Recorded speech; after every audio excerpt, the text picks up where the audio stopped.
The class is class 11th and the topic is complex number and the chapter name is complex number and quadratic equations. Okay, so before know the concept of complex number, we have to focus on quadratic equations, why we have need for a complex number and how it arises. Okay, let us see. In your earlier classes in class 10th, you have introduced with quadratic equations. You have solved many quadratic equations. Okay, and you have seen that you find many type of roots. Okay, depending on the discriminant of the equation. Suppose that you have a quadratic equation ax square plus bx plus c is equal to 0. Okay, in this case there are roots, three type of roots. First case when the discriminant b square minus 4ac was greater than 0, in this case you have find two real and different roots. Okay, and the second case is when b square minus 4ac, the discriminant, it is represented by capital D, you know very well. Okay, if it is equal to 0, then there is two real root, two real root आ रहे हैं, but they are equal. ये कैसे है? आपस में equal है. और बेटा तीसरी कंडीशन आपकी बनती है. The third condition is when the discriminant b square minus 4ac is less than 0. In this case बेटा क्या हो रहा है? इस केस में होता है आपका, इस केस में इसके जो रूट्स होते हैं वो नॉट रियल होते हैं, मतलब रियल नहीं होते. तो रियल नहीं होते तो क्या होते हैं? क्या आपने ऐसा कभी आपने क्वाड्रेटिक इक्वेशन सॉल्व किया जिसमें ये केस बना हो, या उसके जो रूट आए हैं आपने इनको फाइंड आउट किया हो? तो रूट्स आर नॉट रियल. अब यहाँ पे रूट रियल नहीं है, इसका क्या मतलब है? अभी तक जो हमने नंबर लाइन पर सिस्टम पढ़ा, और नंबर लाइन पर बेटा आपने देखा था 0 1 2 3 4 and so on infinite, -1 -2 -3 and so on. बेटा आपने नंबर लाइन को रियल नंबर लाइन कहा था, क्योंकि इस नंबर लाइन पे प्रेजेंट सारे नंबर्स आइदर वो नेचुरल नंबर हो, आइदर वो होल नंबर हो, या फिर वो इंटीजर्स हो, या फिर वो डेसिमल नंबर्स हो, या फिर वो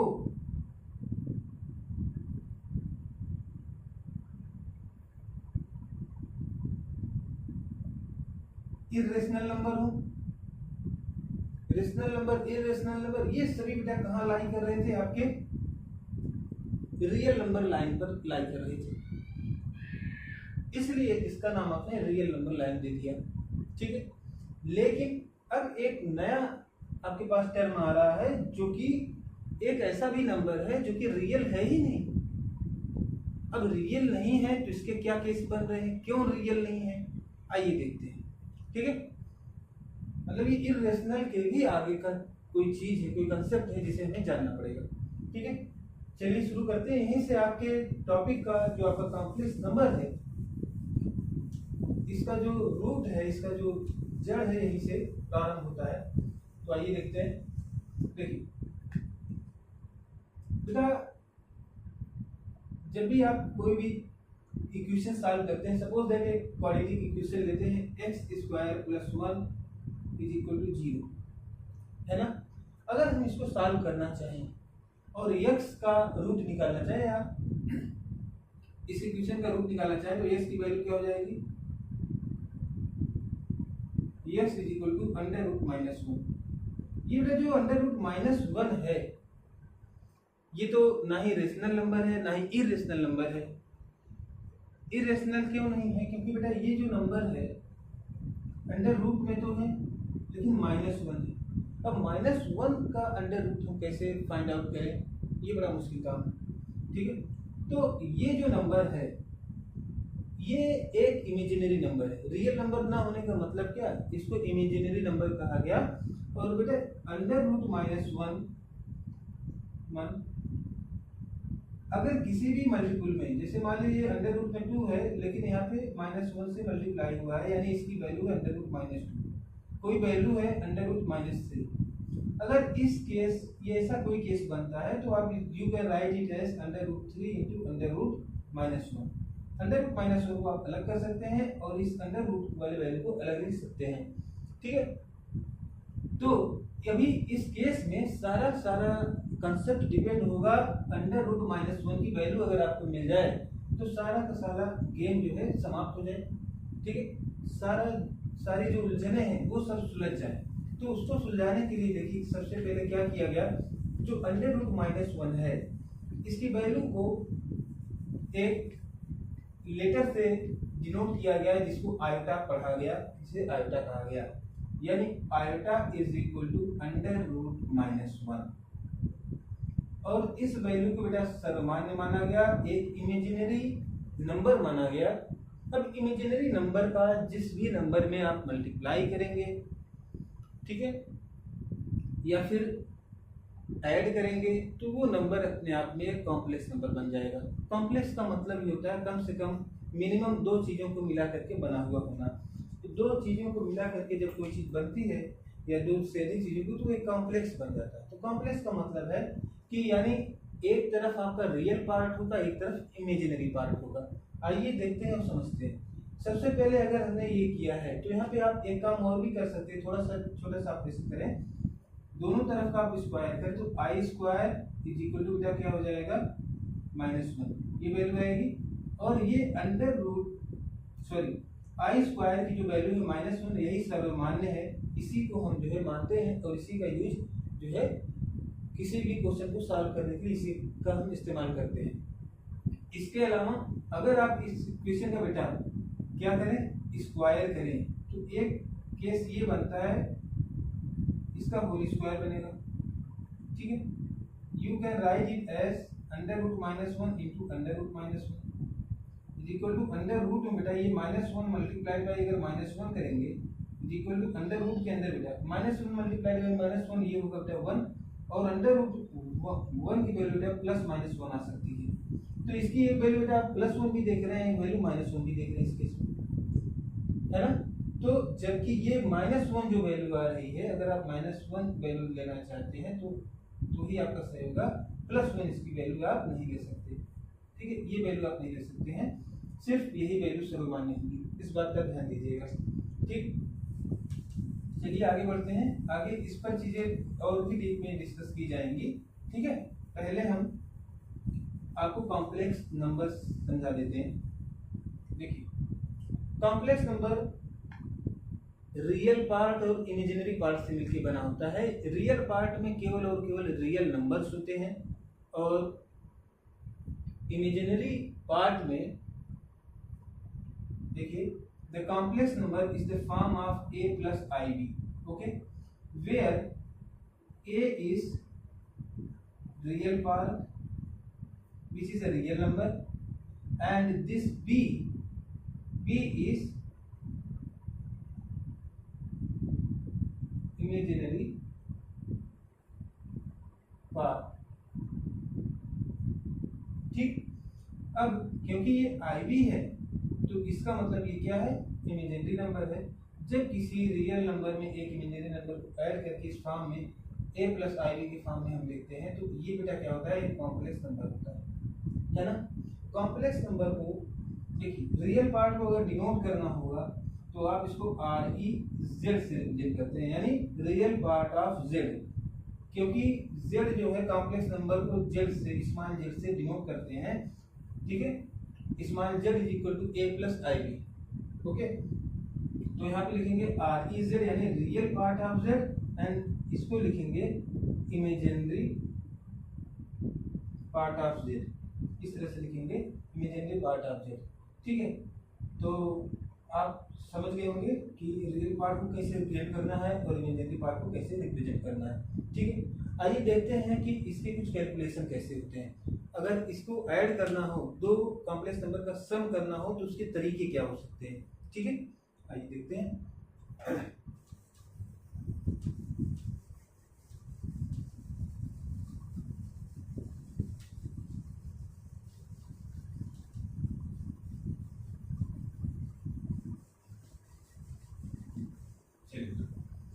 अब हमें क्या करना है, हमें इसके suppose that you have z1 is equal to a plus i b, और दूसरा हमारे पास कोई कॉम्प्लेक्स नंबर बेटा z2 is equal to c plus i d. Okay, then find the z1 plus z2, ये वैल्यू क्या होगी। तो दोनों को हमें ऐड करने के लिए z1 plus z2 is equal to क्या होगी बच्चे, जो इसका रियल पार्ट है और इसका रियल पार्ट है वो आपस में ऐड हो जाएगा, यानी a प्लस सी हो जाएगा बच्चे, प्लस इन दोनों का जो इमेजिनरी पार्ट है वो आपस में ऐड होगा, यानी i into b plus b, इस फॉर्म में आ जाएगा। तो आप ये देख रहे हैं कि दो आपने कॉम्प्लेक्स नंबर को ऐड किया और ये जो फॉर्म आ रहा है ये भी बेटा एक कॉम्प्लेक्स नंबर का ही फॉर्म मिल रहा है। आइए इस पे एक एग्जांपल से समझते हैं। Suppose that z1 is equal to 4 plus i 3 है, ठीक है, और दूसरा है z2 is equal to 2 plus 5i, ठीक है। इस तरह से अब हमें z1 प्लस z2 फाइंड करना है। इस केस में हम क्या करेंगे, इसका रियल पार्ट 4 है, इसका रियल पार्ट 2 है, तो 4 प्लस 2 लिखेंगे, प्लस इमेजिनरी पार्ट 3 है, यहाँ पर बेटा क्या है 5 है, तो 3 प्लस 5 लिखेंगे और यहाँ पे i लिखेंगे इक्वल टू 6 प्लस ये क्या हो जाएगा 8i, ठीक है। तो यहाँ पे आप क्या देख रहे हैं बेटा, ये a प्लस आई बी के फॉर्म का है कि नहीं, देखिए आई बी या बी आई जो भी आप लिखें पहले, तो a प्लस आई बी के फॉर्म का, यानी ये भी क्या है एक कॉम्प्लेक्स नंबर है। और इसी जो ये जो रूल है, यानी दो sum of two complex number is also an complex number. This is the first additive law of the complex number. Okay, अभी हम आगे चलेंगे, जब अलजेब्रा पढ़ेंगे तो पहला इसी को पढ़ेंगे, लेकिन यहाँ ये सॉल्व करने का मेरा जो उद्देश्य था, जो हमारा एम था, वो यही था कि हम इन दोनों के सम को कैसे करते हैं इस चीज को समझें। जैसा कि हमने यहाँ पे किया है, रियल पार्ट को रियल पार्ट से, इमेजिनरी पार्ट को इमेजिनरी पार्ट से ऐड किया हुआ है, ठीक है। चलिए आगे बढ़ते हैं बेटा। अब इसके अलजेब्रा को थोड़ा सा समझते हैं। आई होप की चीजें आपकी क्लियर हो रही होंगी। जहां आपको डाउट लगे आप मुझसे क्वेश्चन जरूर पूछिएगा। और अब हम इसके अलजेब्रा को देखते हैं, अलजेब्रा ऑफ कॉम्प्लेक्स नंबर्स, ठीक है। और अलजेब्रा ऑफ कॉम्प्लेक्स नंबर में इसके सबसे पहले हम इसके एडिटिव लॉ को देखते हैं, additive property of properties of complex number।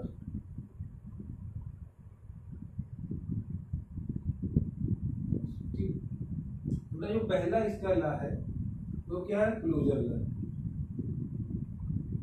Closure law बच्चे, क्लोजर लॉ क्या होता है, क्लोजर लॉ ये कहता है कि sum of two complex number is also a complex number, है ना। जैसा कि हमने अभी दो कॉम्प्लेक्स नंबर को ऐड किया तो तीसरा जो हमें मिला, उसका जो सम मिला वो भी एक कॉम्प्लेक्स नंबर ही हो गया था आपका क्लोजर लॉ, ठीक है। अब दूसरा जो आता है कम्यूटेटिव लॉ। कम्यूटेटिव लॉ जैसे कम्यूटेटिव लॉ में हम क्या पढ़ते हैं, कम्यूटेटिव लॉ में ये पढ़ते हैं कि अगर कोई कॉम्प्लेक्स नंबर है z1 और उसमें हम z2 को ऐड करते हैं या फिर z2 को z1 में ऐड करते हैं तो भी सेम रिजल्ट मिलता है। This is the commutative law, okay. And the third one is associative law. Associative law, अब एसोसिएटिव लॉ का किसे कहते हैं, देखिए जब भी आपके पास अगर 3 कॉम्प्लेक्स नंबर्स हैं, if you have 3 complex numbers then you can write it as z1 plus z2। अगर Z1 और Z2 को पहले ऐड कर लें और Z3 को उसमें बाद में ऐड करें, या फिर Z1 को बाद में ऐड करें, पहले Z2 और Z3 को बेटा ऐड करें, ठीक है। अगर इस तरह से आप करते हैं तो भी आपका जो लेफ्ट हैंड में जो है और राइट हैंड में जो चीज़ें हैं, ठीक है, दोनों साइड में जो है सेम आपको रिजल्ट मिलेगा। This is the associative law. And third one is the additive identity.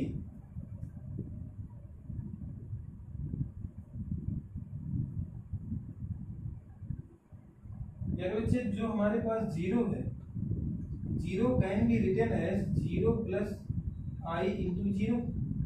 So 0 plus I0 is also the form of complex number. Okay, so that you can add this complex number to any other complex number. Suppose that you have a complex number a plus ib and you have to add 0 plus ib. Okay, 0 plus ib. Then you will find a plus 0 plus यहाँ पे आई B जो है, यहाँ पे आई to zero है, आई to zero है, तो बेटा जीरो और बी में आप ऐड करेंगे, यहाँ पे जीरो होगा, आपको क्या मिल रहा है बेटा, यहाँ पे आई है जो आपको हमने एडिशन सिखाया था, तो आपको मिला क्या यहाँ पर ए प्लस बी आई मिल रहा है या ए प्लस आई बी मिल रहा है। तो ये जो आपको मिल रहा है, आखिर ये जेड की वैल्यू तो आई, यानी आपके पास क्या था, जेड था, z equal to a plus i b थी, और दूसरा जो जेड टू था ये क्या था बेटा, जीरो था, है ना, जिसको आपने जीरो प्लस आई बी के फॉर्म में लिख करके इसमें ऐड किया था। यानी Z1 प्लस जेड आपने क्या किया, जीरो किया, Z1 प्लस क्या किया बेटा, जीरो किया, तो आपको बेटा क्या मिला, Z1 ही मिला। This is called the additive identity of the complex number. Okay, and second one is the additive inverse law. Okay, चलिए देखते हैं एडिटिव इनवर्स लॉ क्या होता है। ठीक है, इसको हटा दें, आइए देखते हैं एडिटिव इनवर्स लॉ क्या होता है।